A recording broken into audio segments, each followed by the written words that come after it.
Mysteries, Untold Stories, Tales of True Fear, Mystery, and the Unexplained, inspired by real encounters and folklore.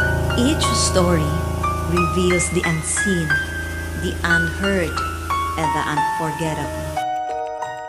Sa pagpapatuloy ng kwentong kababalaghan na ibinahagi ni Morris na pinamagatang Dalaw.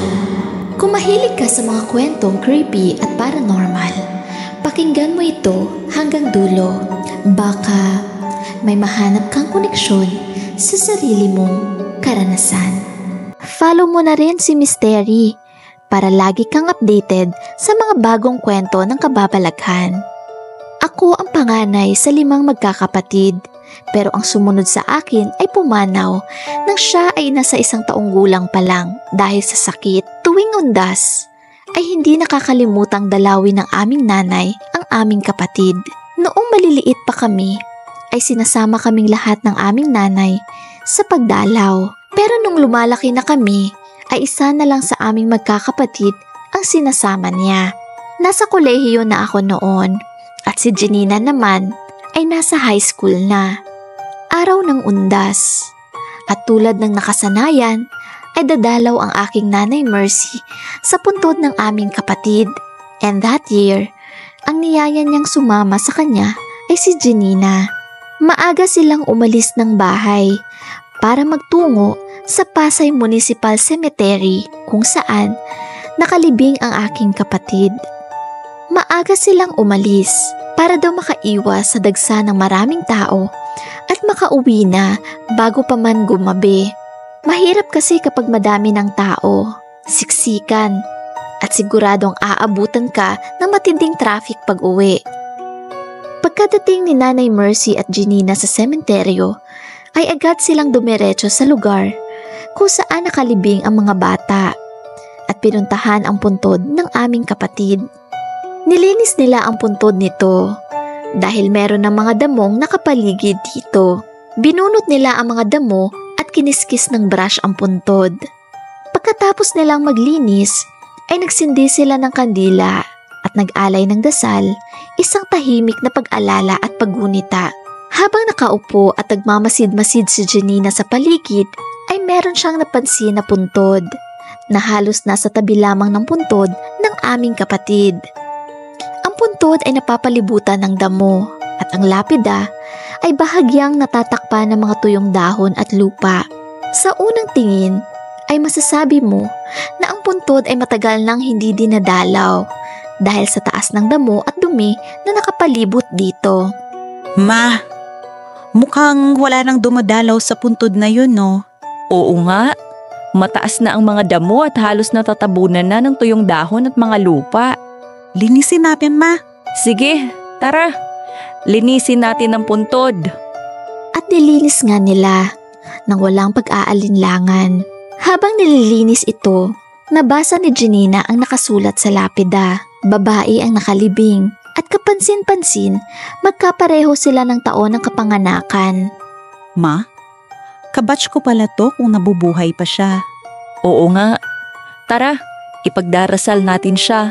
Matapos linisin at mag-alay ng dasal, ay bumalik na si Nanay Mercy at Janina sa puntod ng aming kapatid at nanatili pa doon ng mga ilang oras. Mga bandang hapon na nang umalis si Nanay Mercy at Janina sa sementeryo para umuwi. Bandang 5:00 na ng hapon na makarating sila sa bahay. Pagkadating sa bahay, ay inutusan ako ni Nanay Mercy na pumunta sa palengke at mamili ng kanyang lulutuin para sa hapunan. Pagkabalik ko sa bahay ay agad naman itong hinanda at niluto ni Nanay Mercy ang aking mga pinamili. Pagkatapos naming maghapunan ay nagpahinga muna kami bago matulog. 9:00 ng gabi nang naghanda na kaming matulog. Sa kwarto, ang higaan ni Janina ay napapagitnaan ng higaan namin ng bunso naming kapatid na si Jeline na nasa elementarya pa lamang. Oras na ng pagtulog at papikit na ang aking mga mata nang marinig ko ang mahinang boses ni Janina. Tiningnan ko ito at nakita kong nakatakip ito ng unan sa mukha. At at bahagyang sinisilip ang parteng paanan ng kanyang higaan at tinatawag ang pangalan ng aming bunsong kapatid. Jeline? Jeline, ikaw ba yan? Tumingin ako sa parteng paanan ng higaan ni Janina, pero wala namang tao. Janina, bakit? Nanaginip ka na naman ba? Hindi kuya, may babae sa paanan ko. May malamig na hangin dumapil sa akin ng oras na yon. Tila ba may ibang presensya na nasa loob ng kwarto? Tumingin ako sa bandang tinuturo niya, pero wala akong nakita at bigla na lang siyang sumigaw. Kuya, ayan na ang babae! Lumalapit na siya! Lumalapit na ang babae! Sa takot ko ay napasigaw na din ako ng Ma! Si Janina, meron daw babae! sabay bukas naman ng ilaw ni Nanay Mercy. Janina, mag-pray ka. Pinakalma ni Nanay Mercy si Janina at pinainom ng tubig at nang bahagya na itong kumalma ay nagkwento ito kung ano ang nangyari. Ayon kay Janina, meron daw siyang nakitang babae na nakasuot ng bestidang puti sa bandang paanan ng kanyang higaan. Natatakpan ng buhok nito ang mukha pero nababanaag niya na ito ay direktang nakatingin sa kanya. Ayon sa pagkakalarawan ni Janina, ang babae daw ay payat at kung pagbabasehan ang pangangatawan, ito ay mga kasing edad niya lamang. Una, akala daw niya si Jeline ito na kapatid namin kaya tinawag niya ito pero hindi naman sumagot. Kaya tinignan niya ang higaan ni Jeline pero wala ito doon. Ayon naman kay Jeline, ay lumipat siya ng higaan at tumabi sa aming nanay at tatay. Natatakot daw siya dahil nga undas ng araw na yon. Nang mapagtanto daw ni Janina na hindi si Jeline ang babaeng nakatayo sa bandang paanan ng kanyang higaan, ay iyon naman ang sandali na ang babae ay dahan-dahang kumilos papalapit sa kanya. Nagdasal daw siya ng ama namin sa sandaling iyon pero hindi niya ito mabigkas ng maayos na para bang may pumipikil. At habang papalapit ang babae ay naninigas ang kanyang katawan sa takot at nang buksan ni Nanay Mercy ang ilaw ay biglang nawala ang babae. Pinagdasal si Janina ni Nanay Mercy.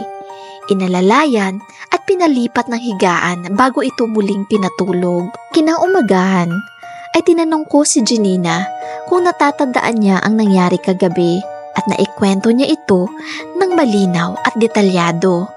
Hindi tulad ng mga karanasan niya ng bata pa siya na iling at hindi ko maalala lamang ang tanging niyang sagot. Ayon sa kanya, hindi raw siya nananaginip at gising na gising siya ng mga sandaling nakita niya ang babae. At kahit ngayon na ilang taon na ang lumipas, ay detalyado niya pa ding maikukwento ang nangyari ng gabing iyon.